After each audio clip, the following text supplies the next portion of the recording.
presentation. And today we have Anterio Jackson from Credit Honor presenting about the untold history of credit. And let me go over a little bit about Anterio's background.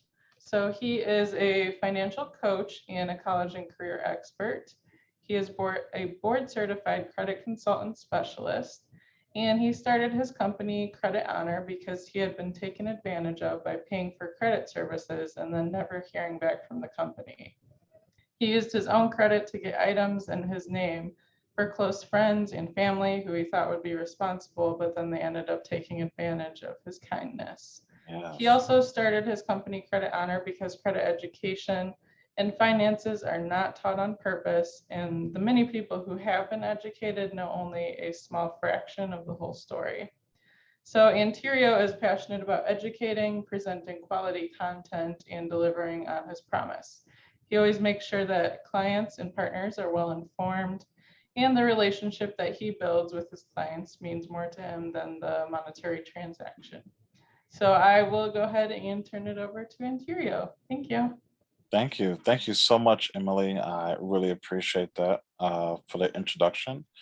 And I thank you for just having me here. I believe that the people in this looking at this presentation is going to get a tremendous value. I'm trying to keep it less than an hour of you guys' time. In the meantime, I will have a quick quiz that I want my viewers to take to just kind of test their knowledge about credit in that respect. You'll have about 1 to 2 minutes to complete it. It's only 10 questions, 10 quick questions. So without further ado, we're going to go ahead and get started. I'll show you the link to go to shortly. So this information is protected. I do have copyrights to this information as well. About my company, it is a business consulting and financial services company dedicated to helping individuals, families, and businesses protect their health, wealth, and legacy. I work to build and maintain solid relationships with our clients and partners that will last a lifetime. I specialize mostly in just helping people reach their goals through financial superiority, goal setting, and wealth building. So that is a number of services that I offer. I'll go into that shortly. My mission is to engage, educate, and empower clients and partners, and to be the most reliable and impactful brand in the financial services today. So about myself, Miss Emily told you a little bit about myself. I'm from Chicago. I went to University of Illinois, Champaign-Urbana. Two of my favorite quotes is good things come to those who wait, but only the scraps are left from those that hustle. And my other quote is, if serving is beneath you, then leadership is beyond you, right? My primary services of what I do, I have two different departments of services. One is personal credit building, definitely being able to help individual or family get that house, car, loan, or apply for specific credit for that in that regard. Business credit, I also help businesses build a business credit to secure funding or position them for funding, making this process very easy. It is not a industry that is often taught how to do, but the process is similar to the personal credit side. The difference is how it's regulated and how it operates. Debt to Wealth program, and it's another service, one of my bread and butter services that uses debt elimination. With this particular service, I have the ability to help someone get out of debt in less than 9 years without having to spend any additional money. This particular service requires your debt sheets, requires your debt information, where it utilizes your insurance policy to pay for all of your debts and use that money however you see fit. My other service that I provide is student loan forgiveness and discharge.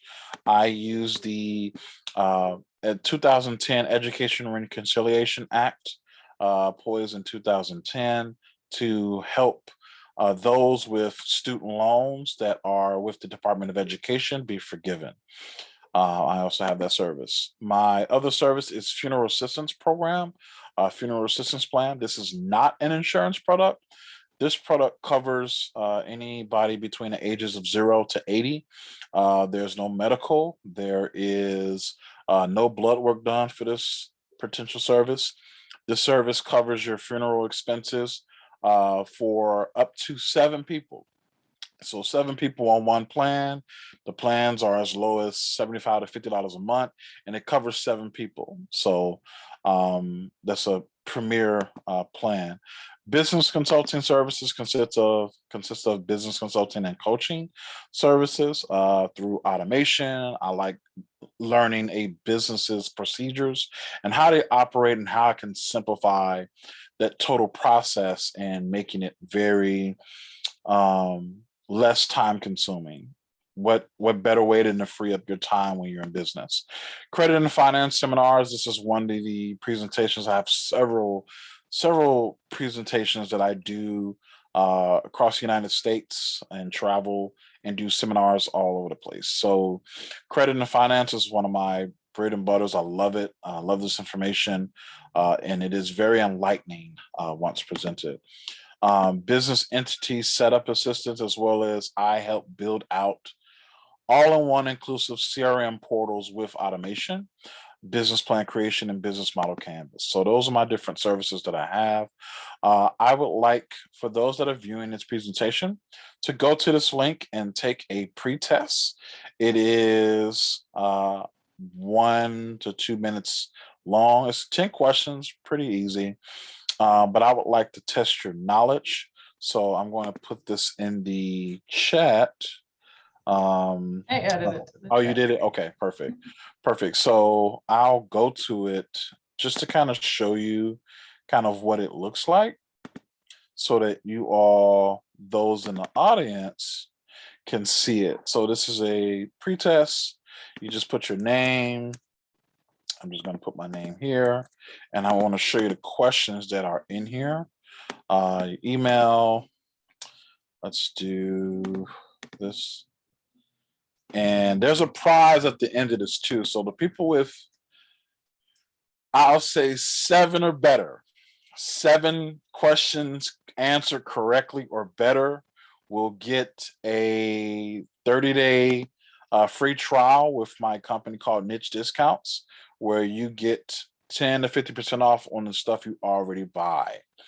All you do is put in your location of where you are, and it will show and screen all of the deals that are in your area where you can get savings on just about any category, right? So from your hotel, from car rental to flights to food to entertainment to shopping to theme parks, you can get a lot of those discounts. So automotive, you want to get an average savings.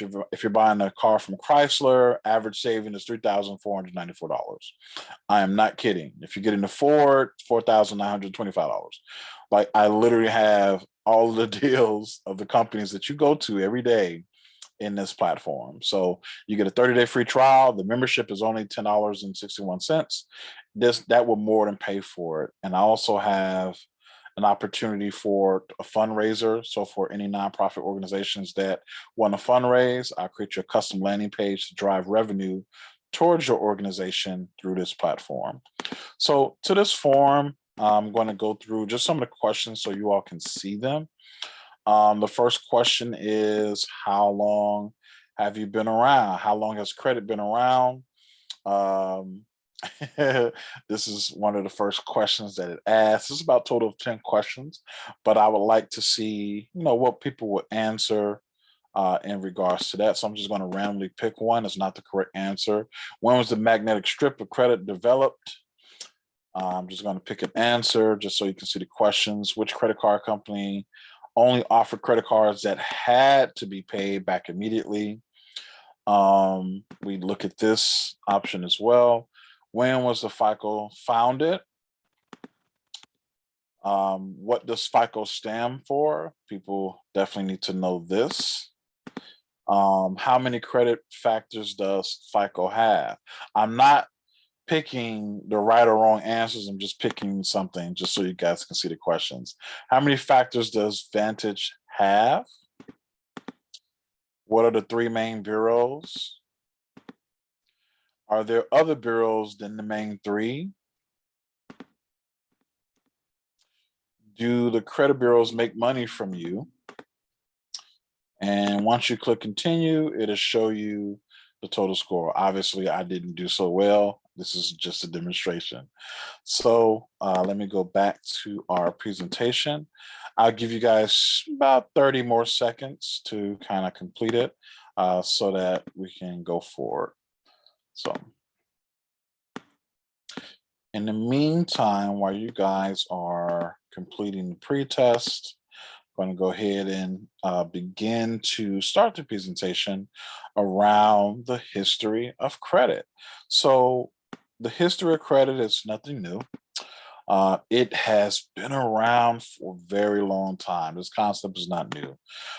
In ancient times, merchants have bartered with currency and services in order to maximize their spending process, often collecting what we now call interest on payments that were late or past due. So let's say back then, if you need to go hunting, someone will let you borrow their spear. You borrow their spear, you hunt the hunt for your food, you get your own game, and you come back, you return your spear, you maybe as interest, you give a little food in return because you were able to use a tool. We've been bartering for many years. It just comes in different forms, right? For the people viewing this presentation, how many of you have loaned someone money? We all have, right? Let's say of all the people that you loan money, what percentage would you say have paid you back in full? For those looking at this call, it would vary. It would definitely vary. Some people have never been paid back for what they loaned out. Some people receive their money back with interest. So it just varies, right? Credit cards themselves, however, didn't surface until the early 1950s.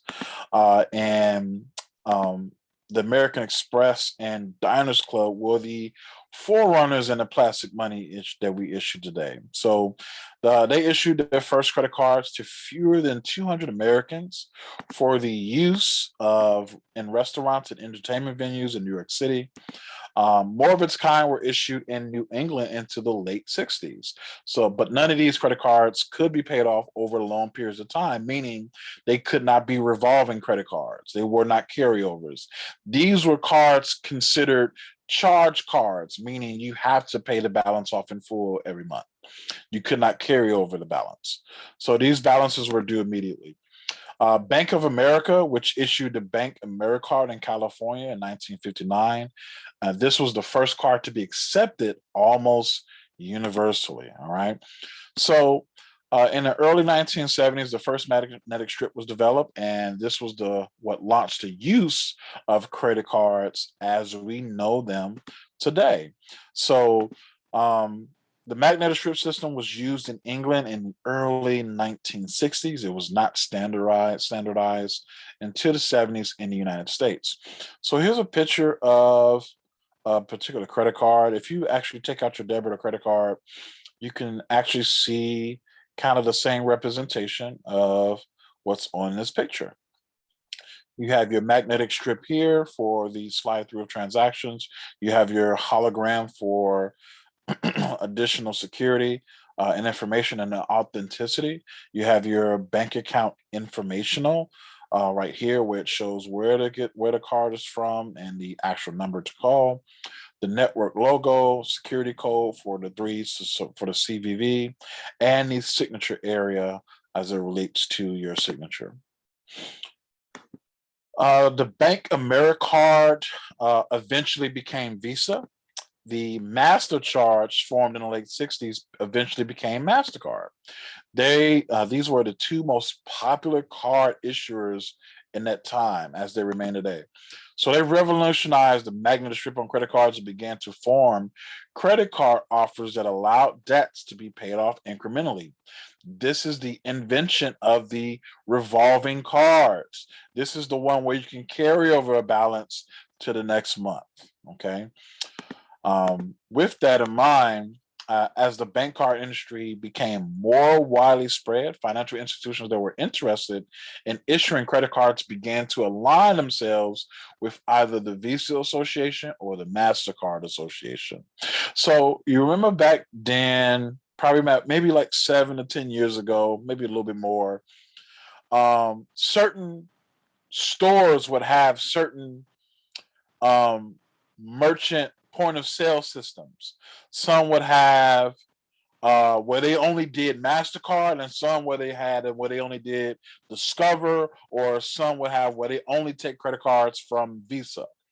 Um, so there were places where you couldn't spend money because they didn't have that particular brand of card to be able to take, right? So today it's a lot different. They take just about any card in that regard. But back then, I knew you couldn't go to certain stores because they didn't accept MasterCard, but Visa or Discover, right? So using this method, even small banks were able to make credit cards available by sharing program costs and offering universal solutions to consumers. Okay.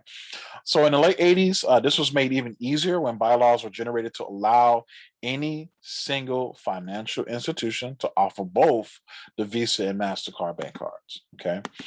So in the late 80s, processing companies began to emerge, which allowed both Visa and MasterCard to streamline their paper flow process and to reduce the possibilities of credit card fraud. They offered mediation to credit and credit card association members so that disputes could be easily resolved quickly and easily with the less cost to the financial institutions. There was a lot of big process. So here's an image of the transactions or the process of a transaction and how it goes down. So we start here. You all go to your favorite store and you pay with your, your credit card, your Visa. You swipe via the merchant's credit card information capturer. Now it sends a signal out to the approval for the card issuing bank. The merchant account is credited, and then the transaction is submitted for settlement. On the back end, the processor pays the acquirer and debits the card issuer account. Transaction is sent to the issuer. So it acquires the funds to the merchant's account, issues and posts the transactions to the customer's account, and the customer receives a statement and pays the issuing bank. So this is one of the many different processes of the credit card transaction and how it works. So until 1987, American Express had remained on the back burner, only offering credit cards that had to be paid immediately. These were those charge cards I was telling you about, guys. So their target consumers were high rollers in business industries, usually celebrities in the entertainment businesses or restaurants. So these who use the cards for entertainment purposes and could then pay off the balances. They only wanted people who can pay off the balance. But in keeping with the new trends exploding across the United States, they altered their business model to accommodate the average consumer, thus becoming another forerunner in the credit card industry. So what this means is that American Express, MasterCard and Visa were doing revolving type credit cards, and American Express wasn't at the time. You had to pay the balance in full. You couldn't leave it or carry over a balance to the next month. So they saw what they were doing. I'm sure that MasterCard and Visa were making a lot of money. And American Express said, how can we get on this deal? So we need to follow suit and make sure that we have a separate brand of cards with our name on it that you're able to carry over a balance with, because American Express is known for mainly charge cards. You could not carry a balance, so we have to pay it off in full. All right. So here's a link to how to get the American Express Black Card if anybody's interested. Hopefully you have a copy of this presentation and you'll be able to see this link. Next is Discover Card appeared in the early 1900s as an alternative for consumers. They are originally a division of Sears Corporation, now owned by Morgan Stanley. Discover Card sought to change the credit card industry by offering alternatives to the Visa and MasterCard traditions. Discover is now one of the most largely accepted forms of payment worldwide and rivals only American Express internationally. So we have Visa, American Express, Discover, and MasterCard. Credit cards have changed drastically over the years, last 40 or so years, and will undoubtedly continue to evolve as further technologies develop. In recent years, measures against fraud and identity theft have been implemented, and credit card companies are offering more and more benefits to consumers. We call these the affinity cards. These are the rewards cards that everybody is, searching for or getting.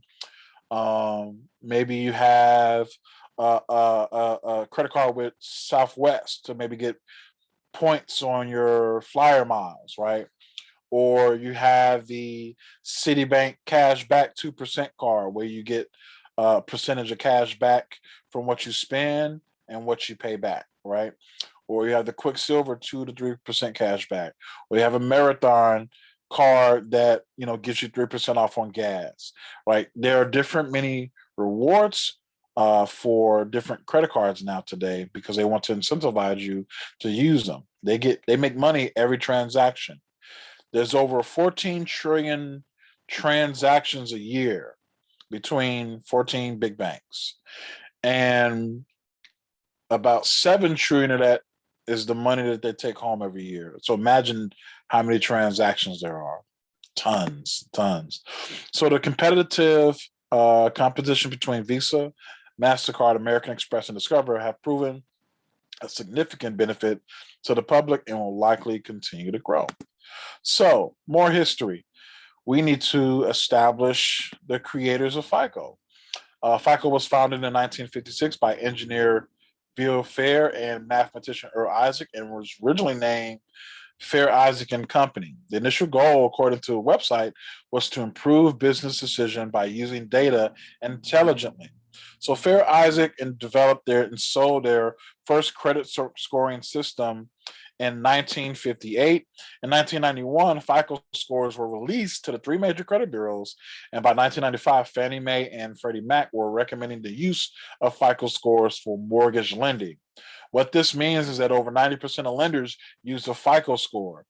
So for those of you in the audience looking to, get a home, get a car, or get a loan, a mortgage, understand that majority of those financial institutions use the FICO score and not the Vantage score. And I'll go into what that means shortly.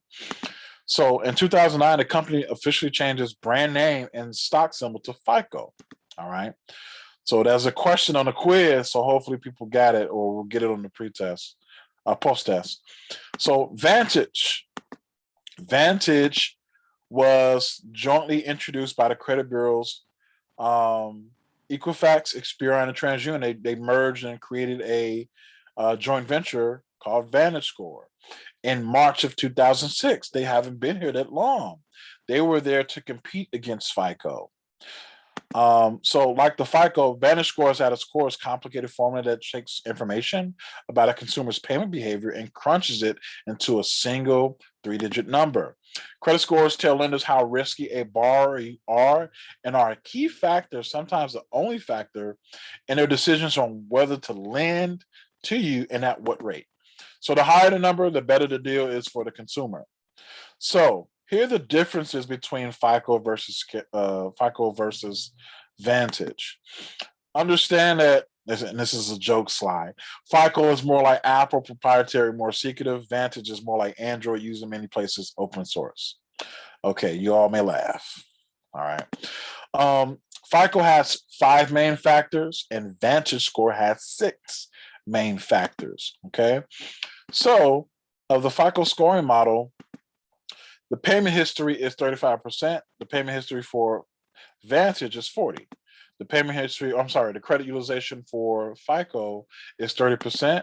Credit utilization for Vantage is 20%. Length of credit history is 15%. Age and type of credit is 21%. Types of credit and accounts is 10%. Credit balances is 11%. Credit inquiries, 10%. Recent credit, 5%. Available credit, 3%. Consumer score ranges from 300 to 850. Consumer score ranges from 300 to 850. It used to range from 501 to 990, but they copied the scoring range from FICO. And FICO tried to sue Vantage. However, they lost the court case because you can't own numbers. So Here's another look at the ranges, the example of the factors that I gave you in a previous slide. Here's another look at the differences. FICO is a little bit more strict, requires you to maintain a higher standard. VantageScore a little bit more loosely. So let me give you an example. The A section for FICO, 800 to 850 is exceptional versus 750 to 850. This is a 50-point difference. This is a 100-point difference, right? So this is a little bit more lenient by another additional 50 points. The very good ranges from 740 to 799. Good here ranges from 700 to 749. Good is 670 to 739, and this is 650 to 699. The poor range is 550 to 649, and this range is 580 to 669 for fair. Very poor, 300 to 579. Very poor, 300 to 549. So you see the kind of the differences in the grading scale of this particular information. Here's another look at from FICO. This is strictly from FICO of what each range means in terms of if you are trying to apply for something. So 800 and above, exceptional. Well above average U.S. consumers demonstrates to lenders that you're an exceptional borrower. Very good, good, fair, and then poor. So these are kind of what it means to them when they're looking at where you stand in terms of your FICO scoring range. Credit bureau. So fun facts. So a credit bureau is a company that collects and maintains individual credit information and sells it to lenders, creditors, and consumers in the form of a report. Credit bureaus are not the government. Somebody asks, well, they're the government. No, they're not the government. So whenever you provide information about yourself on a credit application when you're trying to apply for something with a creditor, that information usually will end up in a credit bureau's file. Credit data from millions of Americans is continually maintained and updated by credit bureaus. Creditors who use credit bureaus by providing and receiving credit information include finance companies, commercial banks, major department stores, savings and loans, credit card companies, and other businesses that does not have the time or staff to check out an applicant's credit worthiness themselves. So this is how that information is sort of put into play, if that makes sense. So as it relates to the process, so when you all, for those of you who are going to apply, let's say you apply for a loan, right? You apply for a loan, here's that process. You right here in this top left section, you apply to the lenders for new credit and loans. You pay your bills on time, avoid bankruptcy, utilize your credit. The lenders, when you apply, the lenders take their report. I'm sorry, they take that information. That information gets inputted into their system. The credit bureaus go to FICO to use the information that you gave to the lender. FICO takes that information, creates a report, an algorithm. They send it back to credit bureaus, and then they charge the lenders a fee of maybe $26 to about $36 for the report, and then they give it to you in the form of a credit report. So that's pretty much the process in a nutshell, in a quick sense, of how they aggregate and get that information out to you. All right. So, how many bureaus are there? Many people believe that it's just 3. There are hundreds of bureaus out here. Check Systems, Innovis, ShadeStream, LexisNexis, ID Analytics, MIB, Pacer, Factor Trust, NCTUE, which is one of the hidden biggest companies that hold the utilities exchange, PRBC, which is one of the good ones. I'll go into detail on those. So the first one is Equifax, founded in Atlanta, Georgia as a retail credit company in 1899. Fun fact, when retail credit company moved to computerize its records, which would lead to the much wider availability of the personal information it's held. The U.S. Congress held hearings in 1970. This led to the enactment of the Fair Credit Reporting Act in the same year, in which gave consumers rights regarding information stored about them in corporate data banks. It is alleged that the hearings prompted the retail credit company to change its name to Equifax in 1975 to improve its image. Okay. Next is Experian, one of the leading global information services companies providing data and analytical tools to clients around the world. This group helps businesses to manage credit risks, prevent fraud, target market offers, and automate decision making. They're also traded on the stock exchange, the London Stock Exchange, as well. And fun fact, Experian was formerly known as TRW Credit Services. The former owner of TRW was Bain Capital. The purchase of TRW by Bain Capital was led by Mitt Romney. Okay. TransUnion. In 1968, the Union Tank Car Company, which was known as a railcar leasing operation, created TransUnion as its parent company. In 1969, the company acquired the Credit Bureau of Cook County, CBCC. Fun fact, in 2010, the Chicago, Illinois-based Pritzker family sold TransUnion to the Madison Dearborn Group. The company was then sold again in 2012 to Advent International and Goldman Sachs Capital Partners. Innovis began as ACB Services. They founded by the Associated Credit Bureaus in 1970. In 1989, ACB Services was purchased and renamed Consumer Credit Associations. First Data Corporation purchased CCA and renamed its Innovis Inc. in 1979. Most recently, CBC companies purchased Innovis in 1999. Their primary function is to sell two important products to credit card lenders. The first one is FailSafe. This is a service which compiles data of consumers who have made late payments in the past. Lenders can use this information to screen out good candidates for approved credit offers. For those of you on this call, put a 1 in the chat if you've received credit card offers in the mail that you did not ask for. Put a 1 in the chat if you received credit card offers in the mail. All day long. Absolutely. Albert, Elaine, yes, absolutely. We receive it all the time. Here's an interesting another service. There's service 2. It's called the New Movers. This product tracks customers when they change their address.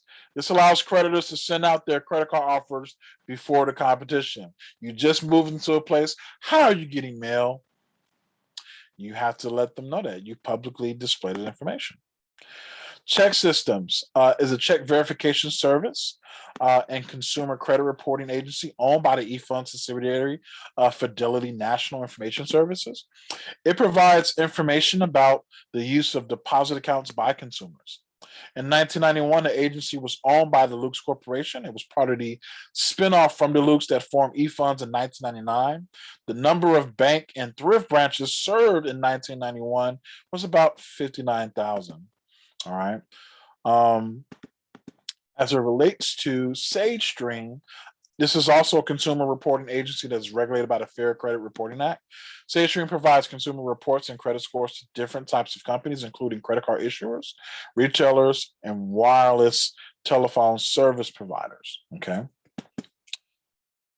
Next is LexisNexis, one of my favorite. People should be familiar with this organization. This group is providing computer-assisted legal research as well as business research and risk management services. During the 1970s, LexisNexis pioneered the electronic accessibility of legal and journalistic documents.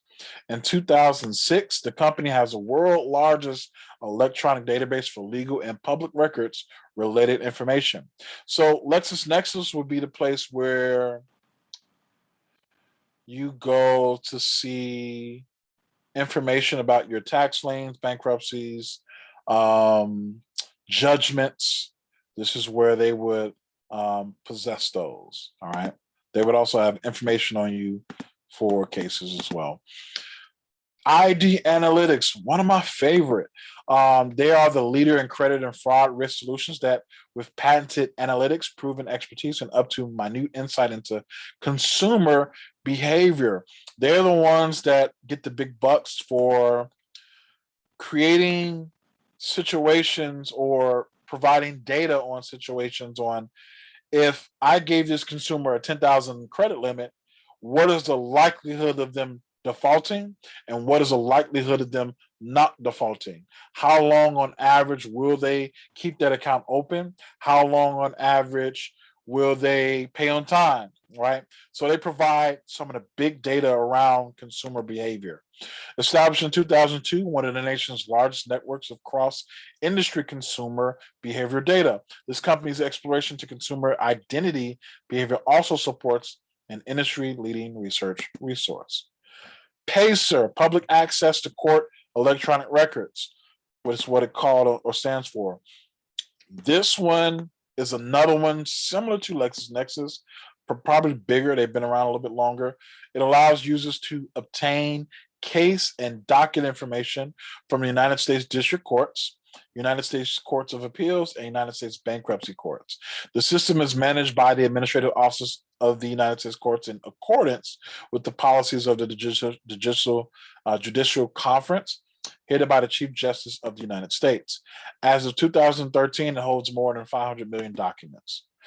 MIB, this is Men in Black. I'm just kidding. This is the formerly Medical Information Bureau. It is a membership corporation owned by approximately 430 member insurance companies in the United States and Canada. Formed in 1902 and based in Braintree, Massachusetts, MIB provides services designed to protect insurers, policyholders, and applicants from attempts to conceal or omit information material to underwriting life and health insurance. All right. Factor Trust, which is a sister company or subsidiary of TransUnion, provides alternative credit data analytics and risk scoring information to help lenders make informed decisions. Another hidden favorite, NCTUE, which stands for the National Consumer Telecom and Utilities Exchange. They are a credit reporting agency whose membership is comprised of companies that provide services such as telecommunications, pay TV, and your utilities. And they report and share data relative to their customers' account to aid in risk management. They maintain data such as payment and account history reported by its members. PRBC, Pay Rent Bill Credit, or Payment Reporting Bills Credit, is also a consumer credit reporting agency, more commonly referred to as a credit bureau in the United States. It's similar to the other four bureaus, which are Experian, Equifax, TransUnion, and Innovis, and that is also regulated by the FCRA and compliant. However, they have a different way that they do business.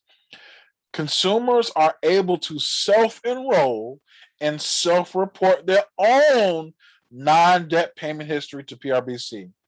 In other words, you can build your own alternative credit through their platform.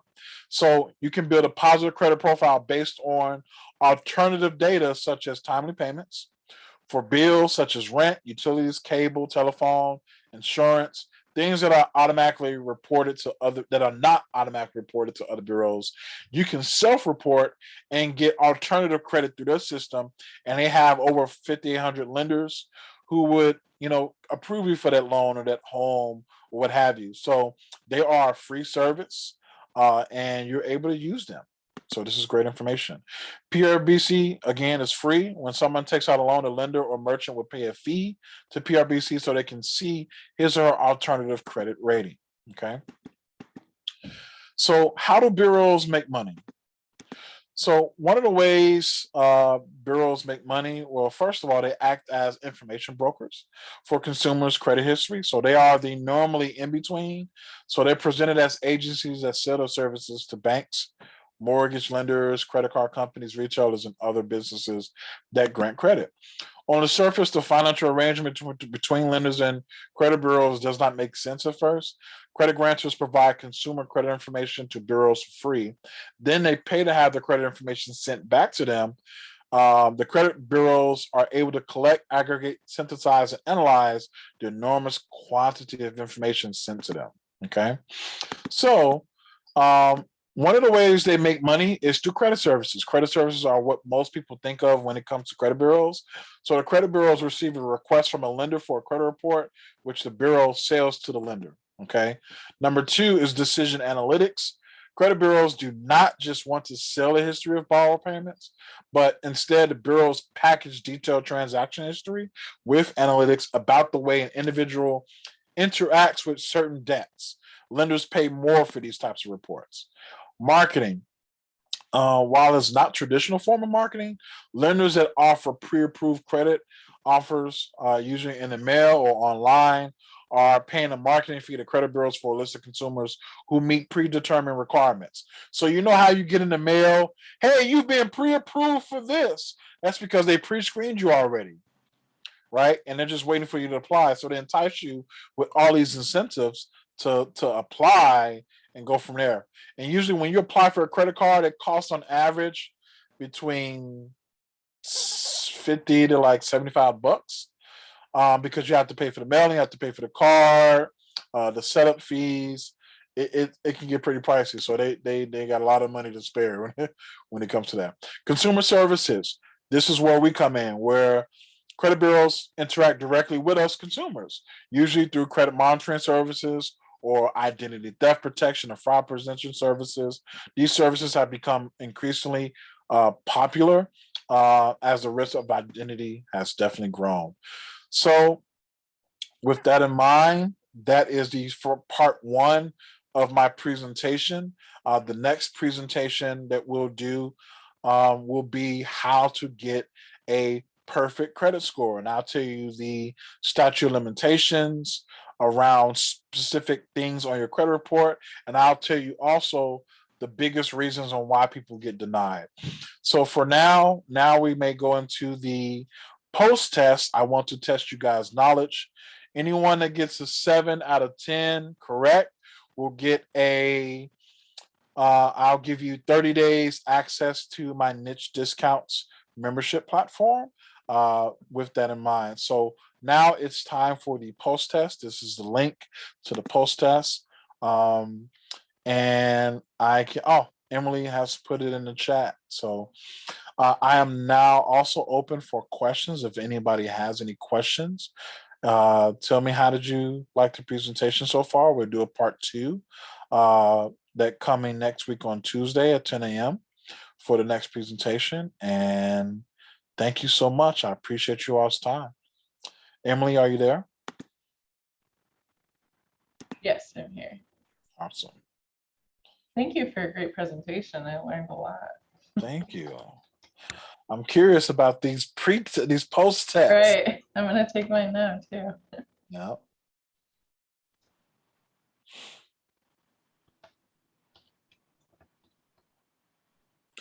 And my contact information is at the bottom of the screen. If anybody wish to, have any personal questions that they want to ask me, I'm definitely open to a free consultation. There's no charge. So yeah. So